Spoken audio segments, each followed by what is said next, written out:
حياكم الله، مرحبا، اهلا وسهلا الى عدد جديد من مواعيدنا الاسبوعيه كل يوم جمعه للحديث عن شؤون الكره خلال الاسبوع. هذا الاسبوع كان حافلا بالاحداث والمستجدات والارقام والمفاجات والانجازات، خاصه على مستوى دوري ابطال اوروبا بعد مباريات الدور ربع النهائي من عمر هذه المسابقه، والذي ستشهد اثره مباريات الدور النصف النهائي غياب فريق انجليزي منذ 4 سنوات تقريبا، لأول مرة الدور النصف النهائي لدوري أبطال أوروبا من دون أي فريق إنجليزي في حضور فريقين ألمانيين. هذا الأمر يحدث لأول مرة أيضا منذ 10 سنوات تقريبا، في حضور فريق فرنسي وفي حضور سيد المسابقة ريال مدريد الذي فعل فعلته البارحة في مدينة مانشستر بعد التعادل في لقاء الذهاب 3-3. كل التوقعات كانت توحي بأن المأمورية ستكون صعبة بالنسبة للريال. الكل كان يعتقد وينتظر ويتوقع بأن السيتي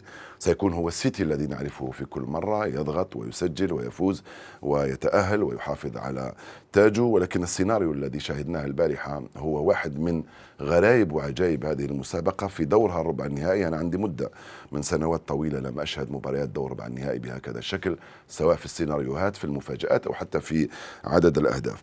ريال على الطريقة الطليانية، يعني بمنظومة دفاعية كان فيها الاستحواذ للسيتي بشكل كبير جدا.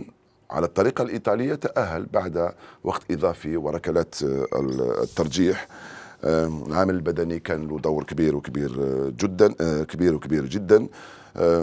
أنشيلوتي صنع الحدث مقارنة بجوارديولا. على هذا المستوى نتحدث عن المدربين، لأنه المدرب هو اللي يصنع فارق. ريال عنده ما عنده، السيتي عنده ما عنده، ولكن في مثل هذه الحالات المدربين هم الذين يصنعون الحدث من خلال اهتمامهم بالجزئيات والتفاصيل التي تجعلهم يخوضون المباريات ويفوزون بها. طبعا أرقام كثيرة ذكرت ممكن نتابعها ونشاهدها في مختلف المواقع وحسابات التواصل الاجتماعي، ولكن الشيء الأساسي هو أن ريال يؤكد مرة أخرى بأنه عنده 7 أرواح، بأنه هذه المسابقة يجب أن يتغير اسمها وتصبح دوري أبطال الريال. والسيتي يبقى السيتي. مش عارف،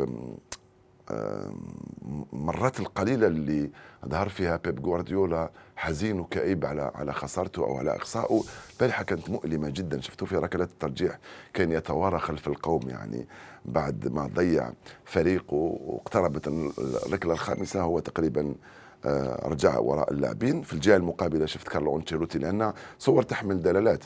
أنشيلوتي يديه في جيبه يمشي على خط التماس، أنا قلتها البارحة، وكأنه كان عارف، شايف سلسلة ركلات الترجيح وعارف بأنه فريقه سيتأهل. المهم أنه ريال حظوظه أوفر بعد ما أطاح بالسيتي في الفوز باللقب، والفرق الأخرى أيضا حظوظها أكبر بعد ما خلصهم الريال من مانشستر سيتي. و في دورة أو في دور ربع النهائي ريال أنقذ سمعة الكرة الإسبانية، خاصة بعد خروج البارسا وأتلتيكو مدريد. قبل ذلك البارسا التي خرجت بشكل غريب جدا أمام فريق باريس سان جيرمان رغم فوزها في لقاء الذهاب في باريس. ولكن الذي حدث في الكامب نو ممكن أيضا حدث بسبب جزئيات. الجزئية الأولى هي طرد أراوخو بعد 30 دقيقة لعب، سوء تقدير في التغيير الذي أحدثه تشافي. طرد تشافي بعد ذلك بالبطاقة الحمراء أثر على لاعبيه من الناحية المعنوية وزاد عليهم الضغط. انتفاضة عناصر باريس سان جيرمان التي سمحت لهم بالاستثمار في الفراغات والمساحات والهجمات المعاكسة وتسجيل 4 أهداف، نتيجة تاريخية كبيرة بالنسبة لباريس سان جيرمان الذي فاز بالأربعة. نعم 4-1.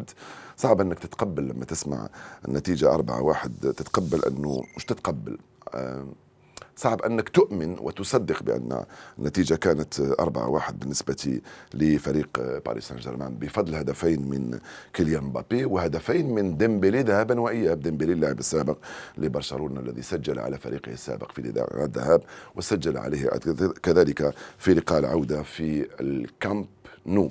هاتان المباراتان كانتا الأبرز والأهم في مسابقة دوري أبطال أوروبا التي شهدت أيضا تأهل فريقين ألمانيين، البايرن وبروسيا دورتموند. البايرن وبروسيا في المركزين الثاني والثالث في الدوري اللي فاز به فريق بايرن لوفركوزن. ومع ذلك يبدو أن توخيل هو كذلك صارت عنده بصمة في دوري الأبطال المدرب اللي أوصل باريس سان جيرمان إلى نهائي دوري الأبطال، فاز مع تشيلسي باللقب ويصل للدور نصف النهائي رفقة البايرن في أسوأ أحواله، رغم أنه سيغادر في نهاية الموسم بسبب نتائجه السلبية. أطاح بأرسنال بعد ما فاز عليه في ميونخ بهدف مقابل 0، وكان تعادل معاه في لندن بهدفين مقابل هدفين. مش عارف إذا تحدثوا على البايرن أم أرسنال، المهم أنه البايرن فعلها وأرسنال بدأ يتعب، ودائما أرسنال يتعب في الوقت الذي لا يجب أن يتعب فيه ولا ينهار في الدوري. شفتوا ما حدث له، ونشاهد أيضا ما يحدث له في مسابقة دوري أبطال أوروبا، في حين بروسيا دورتموند أيضا أطاح بأتلتيكو مدريد بنتيجة 4-2 بعد تعادل في لقاء الذهاب، بعد فوز أتلتيكو مدريد في لقاء الذهاب بهدفين مقابل هدف واحد. هذه المرة الثانية التي يبلغ فيها البايرن ودورتموند نصف نهائي دوري أبطال أوروبا منذ 11 سنة. أتلتيكو مدريد رغم خروجه إلا أنه متأهل إلى كأس العالم للأندية 2025، عكس فريق برشلونة الذي لن يكون حاضرا في كأس العالم للأندية الأولى سنة 2025 في الصيفة المقبلة. الغريب في أتلتيكو مدريد أنه لأول مرة في عهد ديغو سيميوني أنه تلقى 61 هدف في جميع المسابقات هذا الموسم، رقم كبير بالنسبة لفريق يستند على منظومة دفاعية قوية جدا، من بينها 13 هدف في دوري الأبطال، وهذا أيضا رقم كبير وكبير جدا. إذا موعدنا سيكون مع لقاءين نصف نهائيين بين باريس سان جيرمان ودورتموند، وبين الريال والبايرن. الناس تقول الريال، أنا ما راح أقول لكم مين مرشح، ولكن المأمورية لن تكون سهلة، والريال لن يجد الطريق أمامه سهلا، سواء أمام البايرن أو في النهائي أمام باريس سان جيرمان ودورتموند إذا تأهل. الحدث بداية الأسبوع كان ما يحدث في الدوري الإنجليزي. أي نعم، سرق دوري الأبطال الأضواء لأسابيع قليلة ماضية، ولكن يبقى الدوري الإنجليزي بما يحدث فيه من عجائب ومن غرائب ومن مفاجآت، يبقى مصدر المتعة ومصدر الإثارة ومصدر الكرة الفعلية، خاصة بعد خسارة كل من ليفربول وأرسنال على ميدانهما، وفوز مانشستر سيتي بالخمسة أمام لوتون تاون، واستعادته لإرادة الترتيب بفارق نقطتين على أرسنال قبل 6 جولات من نهاية الموسم. حتى أن شفنا أرتيتا وشفنا يورغن كلوب تقريبا استسلم، أقول تقريبا، لم يستسلم طبعا، ولكن تقريبا، لأن عارفين ما ينتظرهم من مباريات الستة القادمة، سواء بالنسبة لأرسنال الذي سيواجه تشيلسي وتوتنهام ومانشستر يونايتد، أو ليفربول الذي سيواجه توتنهام. يعني مقارنة بأرسنال شوية، أما فريق مانشستر سيتي فالطريق أمامه يبدو أسهل، رغم أنه سيواجه ويست هام وكذلك توتنهام. صعب التكهن، ولكن الأولوية صارت الآن لمانشستر سيتي، خاصة بعد ما ضيع لقب دوري أبطال أوروبا.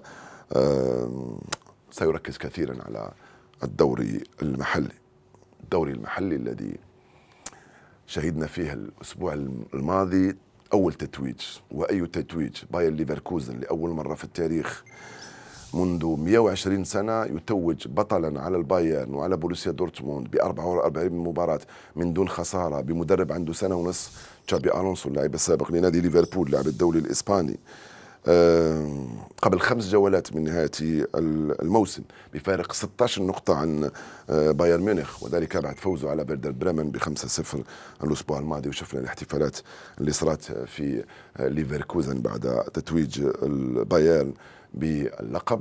أنصار البايرن ومسيري بايرن ليفركوزن سماه شارع من شوارع ليفركوزن باسم تشابي ألونسو، الذي قرر في نهاية المطاف الاستمرار مع فريق بايرن ليفركوزن الموسم المقبل، على الأقل في وقت صراع كبير على الكثير من لاعبيه الذين تريد أن تستقطبهم أندية كبيرة سواء في إنجلترا أو إسبانيا. المأمورية تكون صعبة كتير بالنسبة لمسيري ليفركوزن للحفاظ بنجومهم، خاصة بمقابل ما يعرض عليهم من عروض كثيرة جدا من مختلف الأندية. ختاما، ما زال ما فعله يوسف بلايلي في مباراة الكأس التي لعبها فريق مولودية الجزائر أمام وداد تلمسان الأسبوع الماضي، ما يزال يثير ردود الفعل في الأوساط الجماهيرية وفي الأوساط الإعلامية وحتى في الأوساط الفنية، خاصة عندما يتكرر الأمر من لاعب دولي يلعب في مولودية الجزائر، سبق له أن قام تصرفات من قبل، اعتذر عن البعض منها ولم يعتذر عن البعض الآخر، وخاصة عندما ندرك بأنه عملها مع حكم، والحكم هو امرأة، في صور جابت العالم، يعني صور وفيديوهات دارت حول العالم، لأنه الأمر يتعلق بيوسف بلايلي. فمرة أخرى لا يوجد أي تبرير ولا سبب يجعل من يوسف بلايلي يتصرف بهكذا تصرف. أحيانا نقول بأنه مش معقول، يعني هل يوسف بلايلي عنده شوية عقل وشوية حكمة في أنه يمسك أعصابه، خاصة وأنه كان فايز، خاصة وأنه ممكن قضية ركلة جزاء أو مخالفة، يعني مش قضية كبيرة حتى ولو. وبعدين الملعب كان مكتظ، مباراة منقولة على المباشر. كل هذه المعطيات كان من المفروض أنه تخلي يوسف بلايلي يتذكر فقط بأنه يلعب في المولودية ولاعب دولي، وبأنه عنده سوابق ويجب أن يبقى في مستوى مهاراته وفنياته التي لا نشكك فيها. مرة أخرى مش عارف إذا نقول نندد ولا ندعوه لأنه يتعقل شوية، ولا مش عارف، أنا شخصيا حرت، ولكن يجب أن نقول ونكرر بأن ما قام به يوسف بلايلي تصرف لا يليق، وتصرف ليس له أي تبرير. وبعدين حتى الحكم كان من المفروض أن تخرج له البطاقة الحمراء، هذه نسيناها أيضا، لأنه يوسف بلايلي أعتقد بأنه خرجت له البطاقة الصفراء لأنه تفوه بأمر ما، أعتقد لذلك كان بإمكانها أن تخرج البطاقة الحمراء بعد ما حاول أن يمسكها، يعني فكان هذا أقل شيء. هذا ما لدينا، شكرا لكم، سلام.